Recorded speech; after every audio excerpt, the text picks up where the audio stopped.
আসসালামু আলাইকুম প্রিয় শিক্ষার্থী বন্ধুরা, কেমন আছো সবাই? আমাকে ঠিকভাবে শুনতে পাচ্ছ কিনা এবং ঠিকভাবে দেখতে পাচ্ছ কিনা এটা একটু বলো, তারপরে হচ্ছে আমি তোমাদের ক্লাস শুরু করে দিব। ঠিকভাবে শুনতে পাচ্ছ কিনা? আসসালামু আলাইকুম প্রিয় শিক্ষার্থী বন্ধুরা, কেমন আছো সবাই? ওকে, আমরা শুরু করে দিই তাহলে, কেমন? যেহেতু আমি নিজেই নিজেকে শুনতে পাচ্ছি, তো সুতরাং আমি ধরেই নিচ্ছি যে তোমরাও আমাকে ঠিকভাবে শুনতে পাচ্ছ। আজকের ক্লাসে সবাইকে আবারও একবার শুভেচ্ছা। আজকে আমরা একটা নতুন অধ্যায় শুরু করব, যেহেতু গত ক্লাসগুলোতে আমরা একটা অধ্যায় শেষ করেছি গত ক্লাসে। ওকে, আমাদের সাথে যুক্ত হয়েছেন হাফসা, এবং হচ্ছে তানিম যুক্ত হয়েছে, এবং জিহাদ যুক্ত হয়েছে, এবং এবিনা যুক্ত হয়েছে আমাদের সাথে, এবং হচ্ছে আমাদের সাথে যুক্ত হয়েছে নাবিলা। আরো যারা যুক্ত হয়েছে সবাইকে আবার একবার শুভেচ্ছা। আজকে যে অধ্যায়টি পড়াবো এই অধ্যায়টির নাম হচ্ছে তোমাদের নাগরিক অধিকার, কর্তব্য ও মানবাধিকার। আমি একটু শুরুতে সময় নিচ্ছি যাতে বাকিরাও আসতে পারে। আমি তোমাদের এখানে যেই টপিক গুলো পড়াবো তার মধ্যে হচ্ছে তোমাদেরকে প্রথমেই পড়াবো হচ্ছে অধিকার নিয়ে, নাগরিক অধিকার, নাগরিক কর্তব্য এবং মানবাধিকার। এখানে টপিক গুলো দেখো, যে প্রথমে আমরা নাগরিকতা সম্পর্কে জানবো, এই নাগরিকতার সাথে আমরা অধিকার সম্পর্কে, নাগরিকের কি কি অধিকার রয়েছে বা অধিকারগুলো কি কি, আবার আমাদের আসলে কর্তব্য কি, এবং সাথে আমাদের মানবাধিকার গুলো কি। আমাদের প্রত্যেকেরই কিন্তু মানবাধিকার আছে, তো আমাদের মানবাধিকার গুলো কি কি আমরা জানব। ওকে, এই অধ্যায়টা তাহলে আমরা শুরু করতে পারি নাকি? অধ্যায়টা হচ্ছে তোমাদের প্রথম পত্রের পঞ্চম অধ্যায়। অধ্যায়টা হচ্ছে কি তোমাদের প্রথম পত্রের পঞ্চম অধ্যায়। তাহলে আজকের পঞ্চম অধ্যায়ের ক্লাসে তোমাদের সবাইকে আবারও একবার শুভেচ্ছা। একটু খেয়াল করো, এই অধ্যায়ে আমরা নাগরিকতা সম্পর্কে, অধিকার সম্পর্কে, কর্তব্য সম্পর্কে, এবং অধিকার, মানবাধিকার এবং মৌলিক অধিকার এগুলো সম্পর্কে আমরা পর্যায়ক্রমিক ভাবে জানবো। প্রথমে আমরা জানবো যে নাগরিকতা কি। আমরা বলতেছি যে প্রত্যেকটা রাষ্ট্রের চারটা মৌলিক উপাদান আছে। প্রত্যেকটা রাষ্ট্রের কি কয়টা মৌলিক উপাদান? চারটা। এই যে আমরা রাষ্ট্র, এই রাষ্ট্রের চারটা মৌলিক উপাদান আছে। একটা হচ্ছে নির্দিষ্ট জনসংখ্যা, এই জনসংখ্যার সাথে আছে হচ্ছে নির্দিষ্ট ভূখণ্ড, এই ভূখণ্ডের সাথে আছে আমাদের সার্বভৌমত্ব এবং হচ্ছে সরকার। তাহলে দেখো, এই যে সার্বভৌমত্ব, ভূখণ্ড, জনসংখ্যা, আর একটা হচ্ছে কি সরকার। তাহলে একটা রাষ্ট্রের জনসংখ্যাকে বর্তমানে বলা হচ্ছে নাগরিক। এখন জনসংখ্যা মানেই কি? নাগরিক। কারণ কি? কারণ হচ্ছে রাষ্ট্রের যে জনসংখ্যা আছে তাদেরকে আর এখন জনসংখ্যা বলে না, কারণ সবাই এখন নাগরিক। 18+ হয়ে গেলে এখন সবাইকে কি ধরা হচ্ছে? নাগরিক বলে বিবেচনা করা হচ্ছে। তাহলে এখন নাগরিকত্বের আগে যে ধারণা ছিল সেটা হচ্ছে সংকীর্ণ রূপ।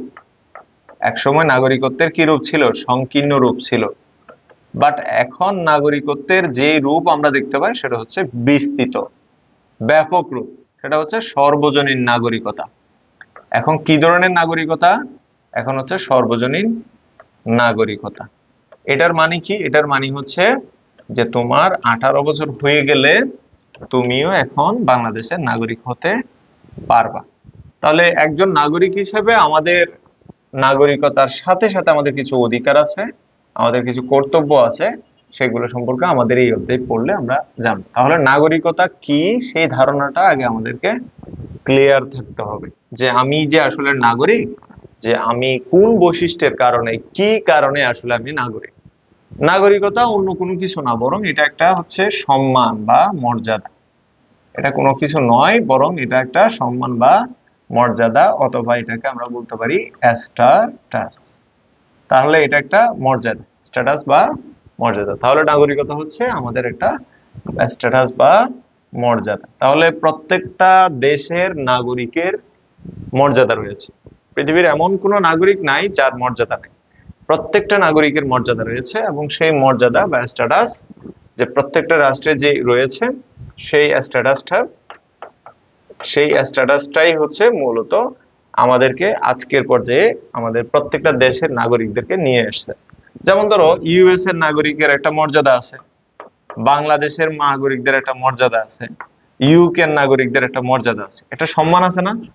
যে ধরো তুমি আজকে যদি তুমি সৌদি আরব যাও, তুমি যদি দুবাই যাও, তুমি যদি লন্ডন যাও, তুমি যদি নিউ ইয়র্কে যাও, তাহলে তোমাকে কোন দেশের নাগরিক হিসেবে বলবে? যে তোমাকে কি আমেরিকান নাগরিক বলবে? তোমাকে কি সৌদি আরবের নাগরিক বলবে?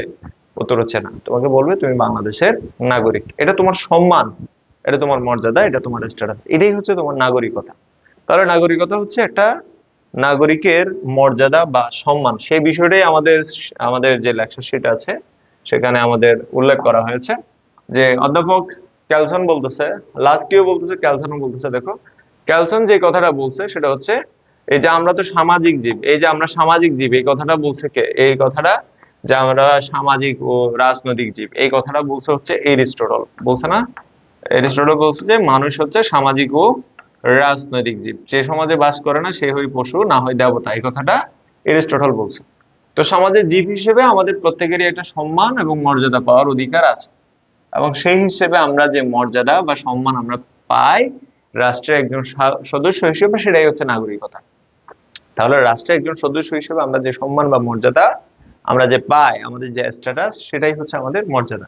তাহলে দেখো যে তোমার নাগরিকতা হচ্ছে রাষ্ট্রের সদস্য হিসেবে কোনো ব্যক্তির স্ট্যাটাস, অবস্থান কিংবা পদ ও মর্যাদা। তাহলে বিষয়টা কি ক্লিয়ার হয়েছে তোমাদের কাছে? আশা করি তোমাদের এই জিনিসটা বুঝতে তেমন একটা কষ্ট হবে না। তাহলে নাগরিকতা হচ্ছে কোনো রাষ্ট্রের কোনো ব্যক্তির স্ট্যাটাস, অবস্থান বা পদ ও মর্যাদা। বোঝা গেল? তাহলে এটা কার কথা? এটা হচ্ছে ক্যালসনের কথা। তাহলে আমি একটু আগে তোমাদেরকে সেটা লিখে বুঝিয়েছিলাম। লিখে বলছি যে যে মর্যাদা, স্ট্যাটাস, তোমার নাগরিকতা অন্য কোনো কিছু নয়, বরং এটা একটা স্ট্যাটাস বা মর্যাদা, পদমর্যাদা। তাহলে এই বিষয়টা তোমরা একটু মনে রাখবা, ঠিক আছে? এরপরে আমাদের আছে হচ্ছে তোমার সংজ্ঞা, যে অধিকারের ধারণার আমরা চলে যাই। অধিকার কি? অধিকারের বিষয়ে। তাহলে নাগরিকতার বিষয়ে আমরা জানলাম নাগরিকতা অন্য কোনো কিছু নয়, বরং এটা একটা জাস্ট সম্মান, মর্যাদা। তো ওই নাগরিক হিসেবে যে আমরা যে সুযোগ সুবিধাগুলো পাই সেগুলো হচ্ছে আমাদের অধিকার। তাহলে দেখো অধ্যাপক লাস্কি বলতেছে অধিকার সমাজ বহির্ভূত কোনো কিছু নয়। অধিকার মানে আমরা প্রত্যেকটা মানুষ আসলে অধিকার চায়, তাই না? যে আমরা অনেক সময় বলি যে এটা আমার অধিকার, এটা ওর অধিকার, এটা হ্যাঁ এটা আমার পাওয়ার কথা। এই যে আমরা এইভাবে বলি যে অধিকারের কথা বলি, অধিকার কি আসলে আমরা জানি কিনা? তো অধিকার হচ্ছে যে সমাজ থেকে কিছু মানে সুযোগ সুবিধা যেগুলো আমাদের পাওয়ার দরকার। কেন দরকার? কারণ হচ্ছে আমাদের সুস্থ সুন্দরভাবে বেড়ে ওঠার জন্য ওইগুলো আমাদের দরকার। যেমন ধরো যে শিক্ষা, চিকিৎসা, বাসস্থান, খাদ্য, এগুলো তো আমাদের দরকার, তাই না? ওগুলোই আমাদের অধিকার। মানে এই মুহূর্তে তুমি ধরে নাও তোমার যা দরকার সেটাই তোমার অধিকার। এটাই হচ্ছে মূল কথা। অধিকারের ধারণাগুলো কারা তৈরি করছে? অধিকারের ধারণাগুলো হচ্ছে আমাদের পূর্ববর্তী যারা এই সোসাইটিতে, এই রাষ্ট্রে বসবাস করেছে, করে আসছে, তারাই হচ্ছে এই ধারণাগুলো তৈরি করেছে। এবং তারাই আমাদেরকে বলেছে যে এটা অধিকার, এটা কর্তব্য। তাহলে অধিকারের ধারণাটা আসলে সমাজের মধ্যেই। অধিকারের ধারণাটা কোথায়? সমাজের মধ্যে। তো অধ্যাপক লাস কি বলতেছে? অধিকার সমাজ বহির্ভূত বা সমাজ নিরপেক্ষ নয়, অধিকার হচ্ছে সমাজ ভিত্তিক। তার মানে অধিকারের জন্মটা সমাজের মধ্যেই, এবং অধিকারটা রক্ষা করতেছে কে? সমাজ। তো যদি পরীক্ষায় প্রশ্ন আসে যে অধিকারের জন্ম কোথায়, তাহলে মনে রাখবা অধিকারের জন্ম হচ্ছে সমাজে। তাহলে অধিকারের জন্ম কোথায়? অধিকারের জন্ম হচ্ছে কোথায়? সমাজে। আবার যদি পরীক্ষা প্রশ্ন অপশনের মধ্যে যদি সমাজ না থাকে, তাহলে তোমাকে মনে রাখতে হবে সমাজ না থাকলে রাষ্ট্র হবে। আর রাষ্ট্রও যদি না থাকে, তাহলে তোমাদের বই অনুযায়ী মনে রাখবা সংবিধান। তাহলে আমাদের অধিকারের ধারণাটা আসলে জন্ম কোথায়? সমাজ। অপশনে এটা থাকবে, এটা এমসিকিউর কথা বলছি। এমনি স্বাভাবিকভাবে তোমরা নিজেরা যদি লিখো অধিকারের উৎস কোথায়, তাহলে সেটা হচ্ছে যে তোমার সমাজে। অধিকারের জন্ম হচ্ছে সমাজে। এই কথাটা বলছে অধ্যাপক ক্লাস কি বলতেছে? অধিকার সমাজ বহির্ভূত বা সমাজ নিরপেক্ষ কিছু নয়, বরং অধিকার সমাজ ভিত্তিক। তার মানে আমরা অধিকার পাই কোথায়? অধিকার হচ্ছে পাই সমাজে। আমি আশা করি তোমাদেরকে এই বিষয়টা বোঝাতে পেরেছি। তাহলে অধিকার আমরা কোথায় পাই? অধিকার আমরা পাই সমাজে। অধিকার কোথায়? সমাজের মধ্যেই নিহিত। অধিকারের ধারণাগুলো সমাজের মধ্যে নিহিত, এবং অধিকারগুলো আমরা সমাজ থেকেই পেয়ে থাকি। তো অধিকারের ধারণাগুলো সমাজের মধ্যে, অধিকারের ধারণাগুলো যে সমাজ থেকে আমরা পেয়ে থাকি। তাহলে অধিকারের বিষয়ে আমরা যেটুকু জানলাম যে অধিকারের জন্ম এবং অধিকারের বিকাশ, যে সমাজই মূলত অধিকারগুলোকে রক্ষা করে, সমাজের বাইরের কোনো কিছু নয়, বরং অধিকার সমাজ ভিত্তিক। এই বিষয়ে হব হাউস কি বলছে দেখো, যে হব হাউস বলতেছে প্রকৃত অধিকার বলতে সামাজিক কল্যাণের জন্য কতগুলো শর্তকে বোঝায়। তো আমরা একটু আগে যে কথাটা বলছি, লাস্কের কথাটার সাথে আমরা একমত, এটাতে কোনো সমস্যা নাই। কিন্তু এই কথার মধ্যে তিনি আসলে কি বোঝাতে চেয়েছেন? বলছে যে সমাজের কল্যাণে। সমাজের কল্যাণে কেন? অধিকার পেলে তো আমার কল্যাণ হবে। আমার কল্যাণ কি সমাজের কল্যাণ নয়? আমি তো সমাজেরই মানুষ, তাই না? তো ওই হিসেবে হচ্ছে অধিকারের যে বিষয়টা, সেটা সমাজ কল্যাণের জন্যই, সমাজের কল্যাণের জন্যই। তো অধিকারের যে বিষয়টা, অধিকার বলতে সমাজ কল্যাণের জন্য কতগুলো শর্তকে বোঝাচ্ছে। তাহলে দেখো যে আমরা অধিকারগুলো আসলে সমাজের কতটুকু কল্যাণ বয়ে আনে, সেটাই আমরা এখন বোঝার চেষ্টা করি। যেমন ধরো তুমি একজন সমাজের সদস্য, এই মুহূর্তে তুমি যদি শিক্ষার সুযোগ পাও, তাহলে তুমি তোমার নিজেকে বিকশিত করতে পারবে। এবং এই বিকশিত করার মাধ্যমে তুমি দেশের, দশের, হাজারের কল্যাণ করবে না? তুমি তোমার পরিবারের দায় মানে কি নিবে? যে তোমার এক সময় তুমি পরিবারের দায়িত্ব নিবে, পরিবারের বিভিন্ন বিষয়ে দেখাশোনা করবে, তুমি তোমার মতামত জানাবে, সমাজে নেতৃত্ব দিবে, রাষ্ট্রে তুমি নেতৃত্ব দিবে। এই যে তোমার যে শিক্ষা পাওয়ার মাধ্যমে তুমি এগুলো করতেছো। তার মানে কি? তুমি অধিকার পাওয়ার মাধ্যমে, তুমি এই যে শিক্ষাটা তোমার অধিকার, এই কারণে তুমি এই কাজগুলো করতে পারছো। এই জন্যই মূলত যে তাত্ত্বিকরা বলতেছে যে প্রকৃত অধিকার বলতে সামাজিক কল্যাণের কতগুলো শর্তকে বোঝায়। তাহলে এই বিষয়ে আর বেশি আমাদের পড়তে হবে না, জাস্ট হচ্ছে আমরা এই লাস্কির এই সংজ্ঞাটা পড়ে আমরা শেষ করে ফেলবো। যে লাস্কির এই সংজ্ঞাটাই আমরা পরীক্ষার মধ্যে রিটেনে লিখবো, অর্থাৎ হচ্ছে আমাদের এমসিকিউ যেটা আছে তার বাইরে যে আমাদের জ্ঞান অনুধাবনমূলক প্রশ্ন আসে, সেখানে আমরা এই লাস্কির এই কথাটা বলবো যে অধিকার সম্পর্কে বলতে গিয়ে অধ্যাপক লাস্কি বলছে এই কথাটা, অধিকার কতগুলো শর্ত মানে যে অবস্থা যা ব্যতীত মানুষ তার ব্যক্তিত্বের পূর্ণ বিকাশ সাধন করতে পারে না। তাহলে এই যে অধিকার সম্পর্কে লাস্কির এই কোটেশনটা আমরা এখনই মুখস্থ করে ফেলবো। কেমন? আমরা নিজে নিজে 5 বার পড়ে ফেলি এটা। কয়বার? 5 বার। যে অধিকার সমাজ জীবনের সেই সব অবস্থা যা ব্যতীত ব্যক্তি তার ব্যক্তিত্বের পূর্ণ বিকাশ ঘটাতে সক্ষম হয় না বা পারে না। তাহলে এটা তোমরা 4 বার নিজেরা পড়ে ফেলো।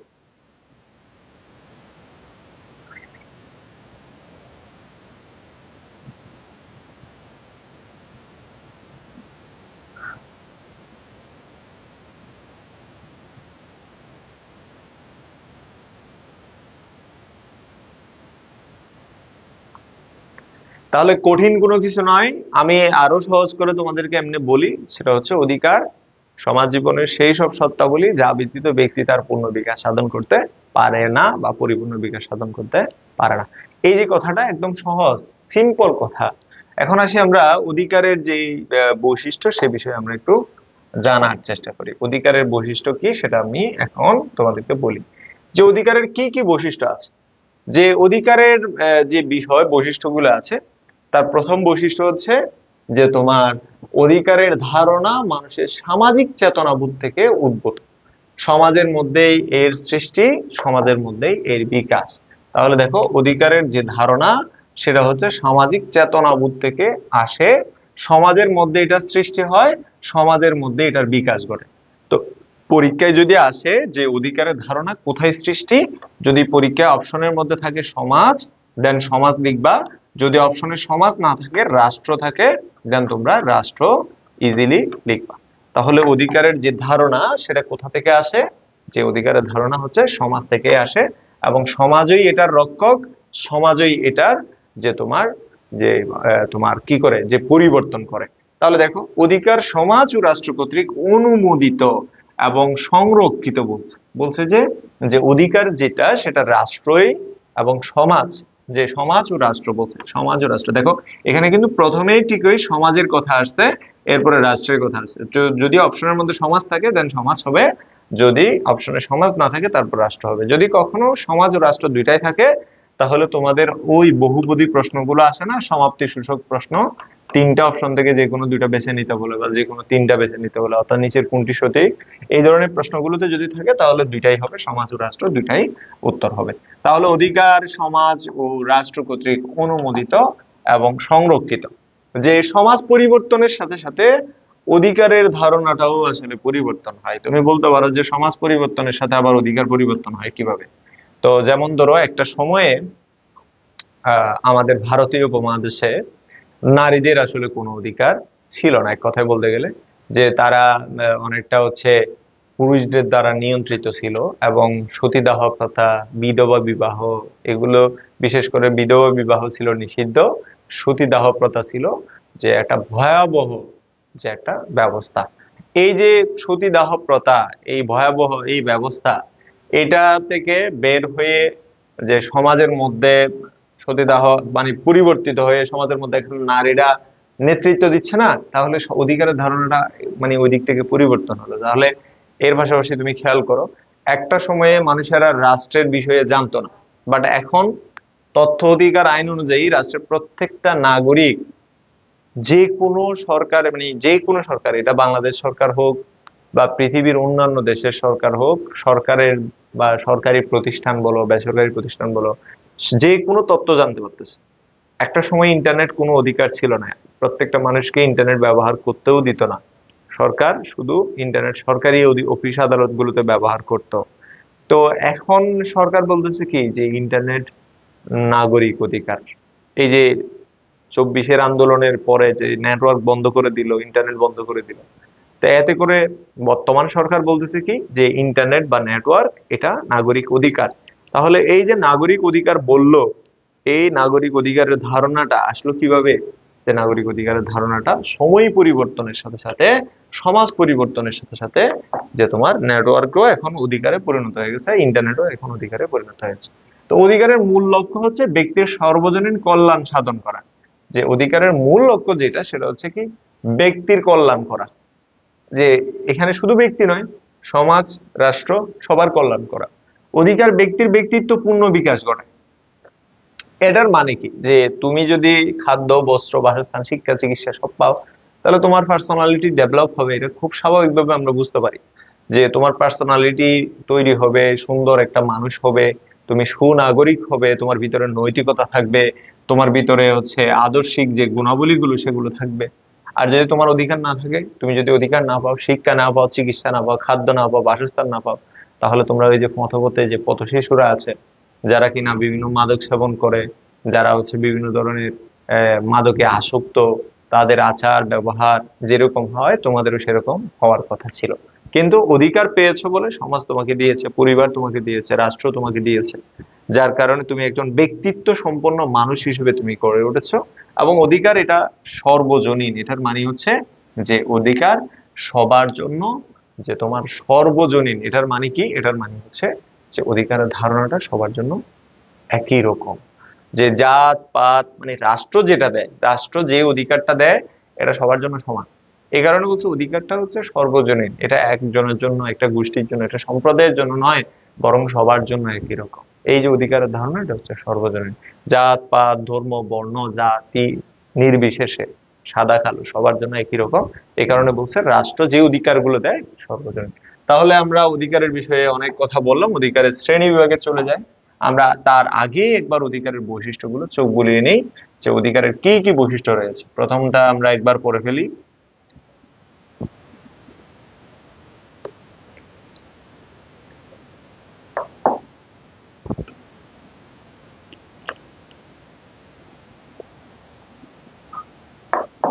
এরপরে দ্বিতীয় ধাপে যেটা আছে,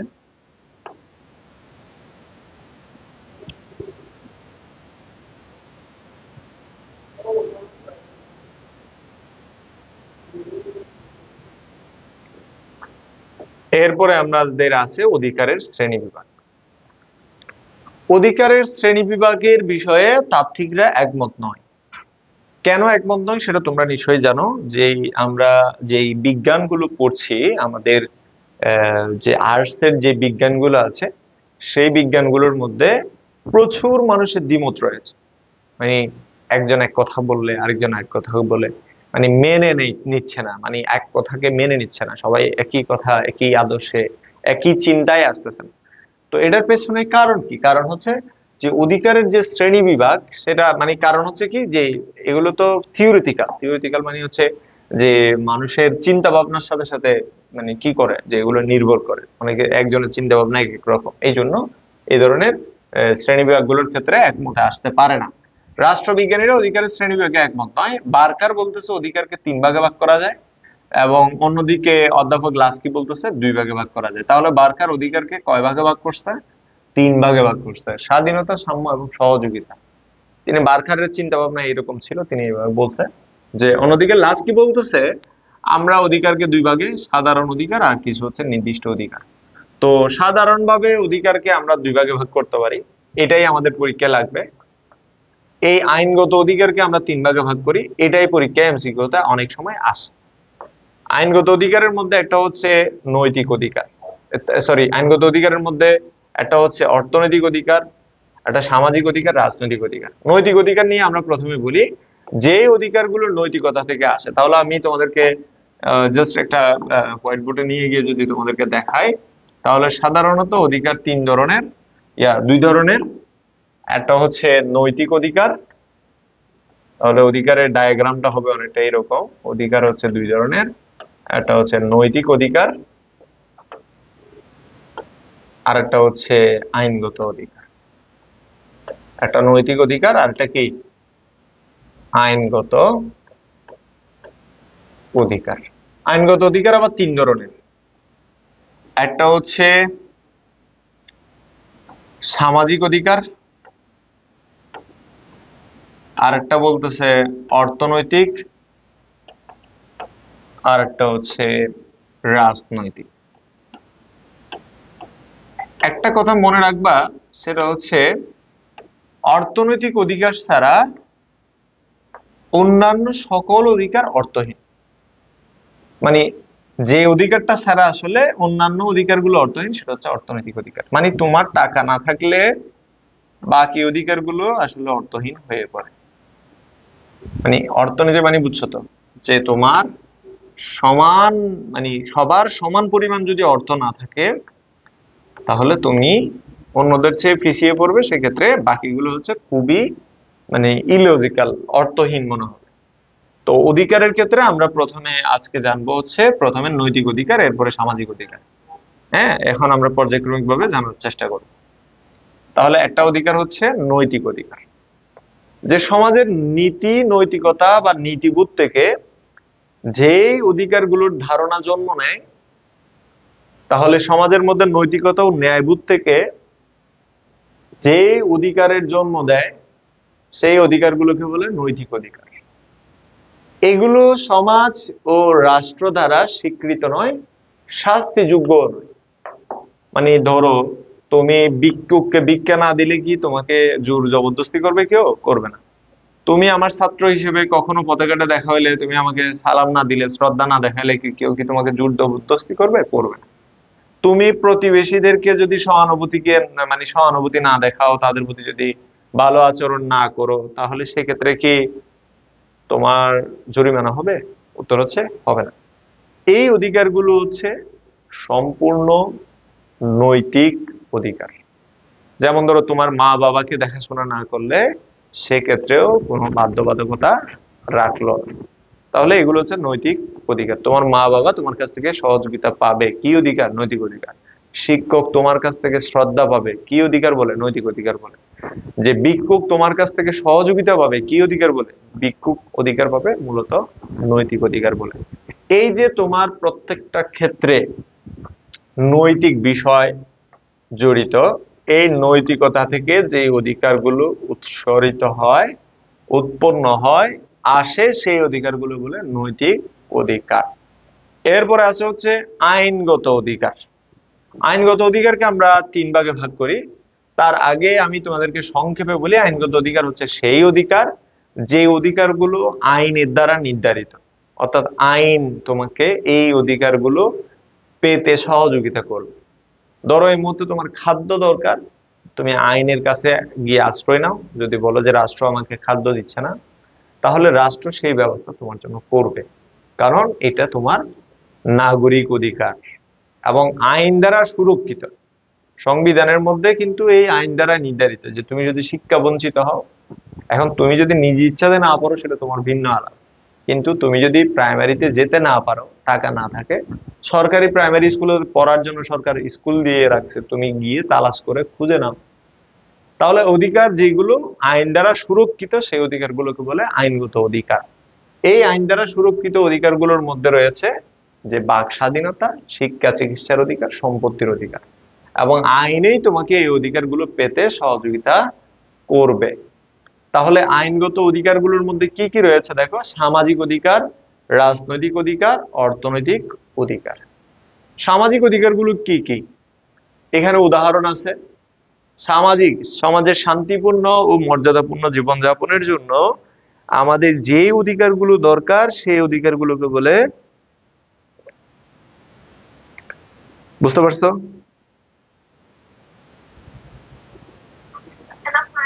ওয়ালাইকুম আসসালাম। হ্যাঁ বলেন।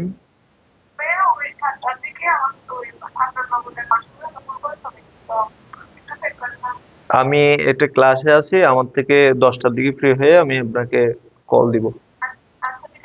হুম। টাকাও মানুষ ভুল করে পাঠায়। হ্যাঁ, আমার একটা না 10টা পর্যন্ত ক্লাস আছে, আমি এরপরে হচ্ছে যোগাযোগ করে আসলেই উনি পাঠাইছে কিনা। ওকে, দেখো তাহলে এই যে বললাম যে অধিকার যে তিন ভাগে ভাগ করা হয়েছে, এই অধিকারগুলো তোমরা এখানে তিনটা স্তরে আছে। এবং এই অধিকারগুলোর মধ্যে যে সমাজের মধ্যে একজন সুন্দর স্বাস্থ্য সুনাগরিক হিসেবে বেড়ে ওঠার জন্য সমাজের কাছ থেকে যে অধিকারগুলো আমি পাবো, সেগুলো হচ্ছে সামাজিক অধিকার। এবং সুন্দরভাবে জীবন যাপন করার জন্য এই অধিকারগুলো আমার দরকার। একইভাবে রাষ্ট্রে একজন নাগরিক হিসেবে, রাষ্ট্রে একজন সদস্য হিসেবে যে অধিকারগুলো আমার পাওয়া দরকার, সেগুলো হচ্ছে আমার রাজনৈতিক অধিকার। এবং রাজনৈতিক অধিকারগুলো রাষ্ট্রই আমাকে দিবে। এবং অন্যদিকে অর্থনৈতিক অধিকার বলতে ধরো ব্যবসা বাণিজ্য, চাকরি বাকরি, এই ধরনের বিষয়গুলো। এখন কিন্তু যখন বলবে সরকারি চাকরি লাভের অধিকার, তখন তোমাকে মনে রাখতে হবে সরকারি চাকরি লাভের অধিকারটা হচ্ছে রাজনৈতিক অধিকার। সরকারি চাকরি লাভের অধিকার, সরকারি চাকরি লাভের অধিকার, এটা হচ্ছে রাজনৈতিক অধিকার।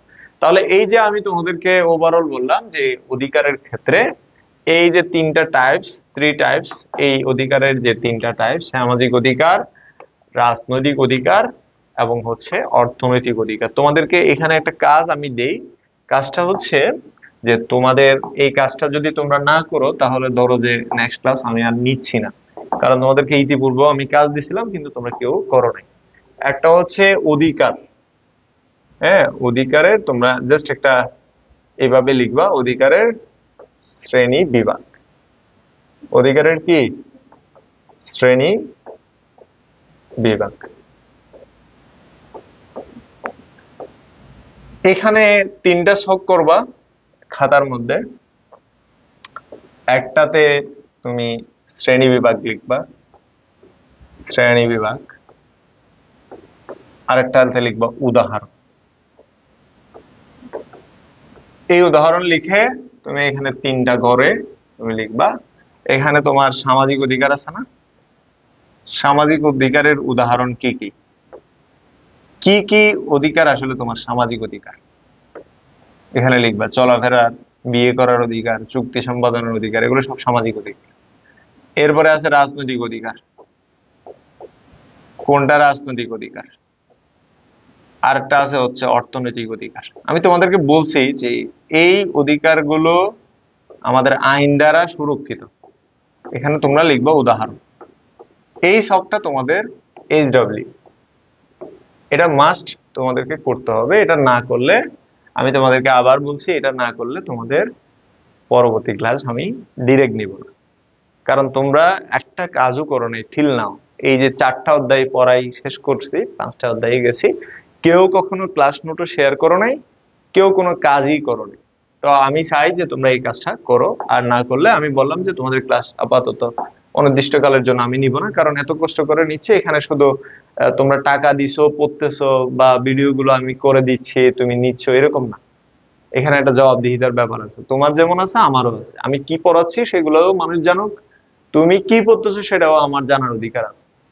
অধিকারের রক্ষা কবচের বিষয়ে আমরা এখন যাব। রক্ষা কবচ মানে কি? রক্ষা কবচ মানে হচ্ছে যে এই উপাদানগুলো তোমার অধিকারকে রক্ষা করে সুরক্ষা দেয়, সেই উপাদানগুলোকে বলছে রক্ষা কবচ। মানে যে প্রতিষ্ঠান, যে উপাদান, যেই ক্ষেত্রগুলো তোমার অধিকারকে রক্ষা দেয় বা রক্ষা করে, সেই উপাদানগুলোকে বলছে যে অধিকারের রক্ষা কবচ।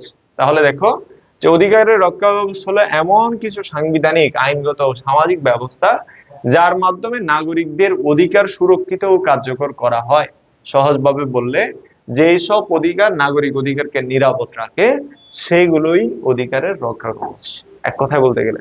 তাহলে যেই সব উপায় নাগরিক অধিকারকে নিরাপদ রাখে সেই উপায়গুলোকে বলছে যে তোমার অধিকারের রক্ষা কবচ। এখানে একটু খেয়াল করো, অধিকারের প্রধান রক্ষা কবচ হচ্ছে আইন। মনে রাখবা, প্রধান, এটা হচ্ছে যে এখানে অনেকগুলো প্রধান রক্ষা কবচ হিসেবে উল্লেখ করছে রক্ষা কবচ সমূহ। তো এখানে হচ্ছে প্রধান রক্ষা কবচ গুলোর মধ্যে আবার প্রধান যেটা, সেটা হচ্ছে আইন। আইন হচ্ছে অধিকারের প্রধান রক্ষা কবচ, মানে যেটা ছাড়া তুমি অধিকার পাবেই না। মানে অধিকার তুমি যদি ভোগ করতে চাও তাহলে কেউ না, ওই যে বললাম যে অধিকারের ক্ষেত্রে একটা বিষয় ঘটে, সেটা হচ্ছে জুর যার মুল্লুক তার, এরকম একটা প্রবণতা মানুষের ভিতরে দেখা যায়। তো জুর যার মুল্লুক তার এইরকম হওয়া যাবে না। যে জুর যার মুল্লুক তার এরকম কখন হয়? যখন আইন থাকে না। তাহলে আইন থাকলে তুমি তোমার অধিকারগুলো পাবে। এই অধিকারের প্রধান রক্ষা কবচ হিসেবে কাজ করে এই আইনটা। এটাকে লঙ্ঘন করা যায় না। এই লঙ্ঘন করা যায় না কারণ হচ্ছে যে অধিকার, মানে কেউ যদি তোমার অধিকার ভোগে বাধা দেয়, সেক্ষেত্রে তুমি আইনের কাছে আশ্রয় পাবে। আইন তোমাকে অধিকার ভোগের ক্ষেত্রে সহযোগিতা করবে। ধরো তুমি ঢাকায় একটা 10 তলা বিল্ডিং তৈরি করে রাখছো। হ্যাঁ, এখন ঢাকায় যে 10 তলা বিল্ডিংটা তুমি তৈরি করে রাখছো, এই 10 তলা বিল্ডিংটা তুমি যদি যেতে না পারো, তাহলে তোমার অধিকার এই 10 তলা বিল্ডিংটা দেখাশোনা করা এবং এখান থেকে যত ইনকাম হবে সবকিছু তুমি হচ্ছে তদারকি করবে, এটা তোমার অধিকার। কারণ এটা তোমার ব্যক্তিগত সম্পত্তি। এখন কেউ যদি এখানে বাধা হিসেবে দাঁড়ায়, তুমি কার কাছে আশ্রয় চাইবা? কে তোমাকে এই অধিকার ভোগের ক্ষেত্রে সহযোগিতা করবে? সেটা হচ্ছে এই আইনেই তোমাকে এটার ক্ষেত্রে সহযোগিতা করবে। এই গণতন্ত্রই তোমার অধিকারের একটা রক্ষা কবচ। যে জনগণেই শাসন, জনগণেই শাসন ক্ষমতার উৎস, এটা হচ্ছে গণতন্ত্রের সবচেয়ে গুরুত্বপূর্ণ বিষয়। এবং গণতন্ত্রেই বলা হয় যে গণতন্ত্র মানে হচ্ছে কি, যে জনগণের শাসন, জনগণের শাসন, এটা হচ্ছে গণতন্ত্রের মূল কথা। তার মানে যেখানে জনগণই শাসন ক্ষমতার মালিক, সেখানে জনগণরা তাদের অধিকার পাবে না? অবশ্যই পাবে। তাহলে গণতন্ত্র যেখানে আছে, জনগণরা সেখানে অধিকার পাবে। যেখানে সংবিধানে লেখা আছে যে এই এই অধিকারগুলো নাগরিকরা পাবে, সেই রাষ্ট্রের মধ্যেও জনগণরা অধিকার পাবে। কারণ সংবিধানকে লঙ্ঘন করা যায় না। সংবিধান লঙ্ঘন করা মানেই স্পষ্টতই রাষ্ট্রদ্রোহিতা। এই জন্য সংবিধানের মৌলিক অধিকারের বিষয়ে যত বেশি থাকবে, জনগণ তত বেশি অধিকার পাবে। এই যে আমি বললাম একটু আগে যে আমার খাদ্য, বস্ত্র, বাসস্থান, এগুলো আমার কি অধিকার? এগুলো আমার সাংবিধানিক অধিকার। সংবিধানের মধ্যে মৌলিক অধিকার হিসেবে এগুলো রাখা হয়েছে, যার কারণে আমি ওই অধিকারগুলো পাচ্ছি। যদি মৌলিক অধিকার হিসেবে রাখা না হতো তাহলে আমি কি ওই অধিকারগুলো পেতাম? আমি ওই অধিকারগুলো পেতাম না। তাহলে অধিকার পাচ্ছি কেন? যে সংবিধানের মধ্যে রাখা হয়েছে বলেই। তাহলে সংবিধানের মৌলিক অধিকারের ঘোষণা, এটা সংবিধানের একটা গুরুত্বপূর্ণ বিষয়। আমাদের দেশের যে সংবিধান আছে সেই সংবিধানে 26 থেকে 47-এর ক, এগুলো হচ্ছে সংবিধানের মৌলিক অধিকার। এই মৌলিক অধিকারগুলো যে এখানে সংবিধানের মধ্যে রাখা হয়েছে, যার কারণে আমরা অধিকার পাচ্ছি। তার মানে এই অধিকারগুলো আমার নির্ধারিত, এগুলো ভঙ্গ করার এখতিয়ার স্বয়ং সরকারেরও নাই। সরকারও চাইলে এই অধিকারগুলো না দিয়ে পারবে না। এই জন্য দেখবে সরকার বিভিন্ন জায়গায় যে আমার খাদ্য ঘাটতি দূর করার জন্য বিভিন্ন জায়গায় কৃষকদেরকে প্রশিক্ষণ দেওয়াচ্ছে, ফ্রিতে বীজ দিচ্ছে, সার দিচ্ছে। আমার বস্ত্র দরকার, এই জন্য সরকার বিভিন্ন সময় শীত বস্ত্র বিতরণ করে সরকারি উদ্যোগে। যে আমার চিকিৎসা দরকার, সরকার ফ্রিতে হাসপাতাল বানাই দিচ্ছে। যে আমার শিক্ষা দরকার, আমার শিক্ষা প্রতিষ্ঠান গড়ে তুলতেছে, তুলতেছে না? এই যে এত কিছু করতেছে সরকার, কেন করতেছে? যে শিক্ষা প্রতিষ্ঠান থেকে কি সরকার টাকা পায়? উত্তর হচ্ছে না। বরং শিক্ষা প্রতিষ্ঠানে যে টাকা ব্যয় করে সেই টাকা সরকার যে কখনো তুলতে পারে না, কিন্তু সেটা আলটিমেটলি কার লাভ? আমার অধিকারের ক্ষেত্রে এটা আমি পাচ্ছি। তাহলে রাষ্ট্র এটা কেন করে? কারণ করে সংবিধানে যা থাকে অবশ্যই সেটা রাষ্ট্রকে মেনে নিতে হয়। যদি আমি এই অধিকারগুলো না পাই, রাষ্ট্রের কোনো প্রতিষ্ঠান যদি এই সংবিধান ভঙ্গ করে, তাহলে আদালতে গিয়ে আমি মামলা করতে পারবো। আইনের শাসন, কেউ আসলে আইনের ঊর্ধ্বে নয়। আইনের শাসন না থাকলে অধিকার কেবল কাগজেই সীমাবদ্ধ থাকে। এই জন্য আইনের শাসন থাকা আবশ্যক, অর্থাৎ আইনের শাসন থাকা লাগবেই। যদি আইনের শাসন না থাকে, যে তখন যে তোমার যেটা তৈরি হবে সেটা হচ্ছে যে তোমার রাষ্ট্রের মধ্যে বিশৃঙ্খলা তৈরি হবে। আইনের শাসন অবশ্যই দরকার, এবং কেউই আসলে আইনের ঊর্ধ্বে নয়। এবং আইনের ঊর্ধ্বে মানে যদি আইনের শাসন না থাকে, তাহলে যেই যার যার মতো, ওই যে জুট যার মুল্লুক তার, এরকম করবে। তাহলে আইনের শাসনটাও আমাদের অধিকারের অন্যতম রক্ষা কবচ। বিচার বিভাগ যদি স্বাধীন থাকে, বিচার বিভাগ দুষ্টকে দমন করবে, মানে খারাপ লোকদেরকে দমন করবে, ভালো লোকদেরকে যে তোমার বিচার বিভাগ সহযোগিতা করবে। এরপরে আছে কি, যে জনগণের সজাগ দৃষ্টি। জনগণের সজাগ দৃষ্টি মানে কি, জনগণ যদি সচেতন না হয় কখনো নাগরিকরা তাদের অধিকার পাবে না। এটাও একটা গুরুত্বপূর্ণ রক্ষা কবচ। যে ক্ষমতার স্বতন্ত্রীকরণ হওয়া লাগবে। ক্ষমতার স্বতন্ত্রীকরণ মানে কি, সেপারেশন অফ পাওয়ার, মানে ক্ষমতা সব এক কেন্দ্রে রেখে দেওয়া যাবে না। যেমন ধরো প্রধানমন্ত্রী যদি সব ক্ষমতা রেখে দেয়, তাহলে বাকিরা কি, বাকিরা যে তোমার তাদের ক্ষমতা চর্চা করতে পারবে না, তাহলে প্রধানমন্ত্রীর মুখাপেক্ষী হয়ে যাবে। এবং যদি শুধুমাত্র আইন বিভাগ ক্ষমতার চর্চা করে, নির্বাহী বিভাগের কাজ থাকলো না, বিচার বিভাগ তাদের মতো স্বাধীনভাবে বিচার করতে পারলো না। দেখো, তিনটা বিভাগ যদি স্বাধীন না হয়, তাহলে কখনো একটা রাষ্ট্র সুন্দর ভাবে পরিচালিত হতে পারে না। কেন পারে না? কারণ তিনটা বিভাগ স্বাধীন হওয়ার মধ্য দিয়ে ক্ষমতা ভাগ হয়ে তিনটা বিভাগ আলাদা আলাদা ভাবে কাজ করে সুন্দর একটা রাষ্ট্র বিনির্মাণ করতে পারে। কিন্তু তিনটা বিভাগ যদি স্বাধীন না হয়, তাহলে সেক্ষেত্রে কখনো সুন্দরভাবে ক্ষমতার স্বতন্ত্রীকরণের মাধ্যমে যে তোমার কি রাষ্ট্র পরিচালিত করতে পারে না। এই জন্য দরকার ক্ষমতার স্বতন্ত্রীকরণ। আর একটা হচ্ছে দায়িত্বশীল সরকার। অবশ্যই সরকারকে দায়িত্বশীল হতে হবে, যে কারণ সরকার দায়িত্বশীল না হলে কখনো সুশাসন এবং রাষ্ট্রের নাগরিকদের যে অধিকার, সেই অধিকার বাস্তবায়ন করতে পারে না। তাহলে আমাদের অধিকারের ক্ষেত্রে যে যেমন ক্ষমতার স্বতন্ত্রীকরণ হওয়া দরকার, তেমনি সরকারকে দায়িত্বশীল হতে হবে। এবং একইভাবে গণমাধ্যম বা সংবাদ মাধ্যম বা পত্র পত্রিকা, টিভি চ্যানেলগুলো হতে হবে সরকারের মুখাপেক্ষী নয়, বরং স্বাধীন। যদি সরকারের মুখাপেক্ষী হয়, তাহলে সরকার এই প্রতিষ্ঠানগুলোকে নিয়ন্ত্রণ করবে। নিয়ন্ত্রণ করলে কি হবে, তারা যেটা সঠিক, যেটা শুদ্ধ, যেটা প্রকৃত অর্থেই তোমার সত্য, সেটাকে প্রচার করতে পারবে না। যে তখন তারা বায়াসড বা হচ্ছে পক্ষপাতিত্বমূলক সংবাদ প্রচার করবে। এতে করে যে রাষ্ট্রের মধ্যে যে কিছু মানুষ নিপীড়িত হবে, কিছু মানুষ অধিকার বঞ্চিত হবে।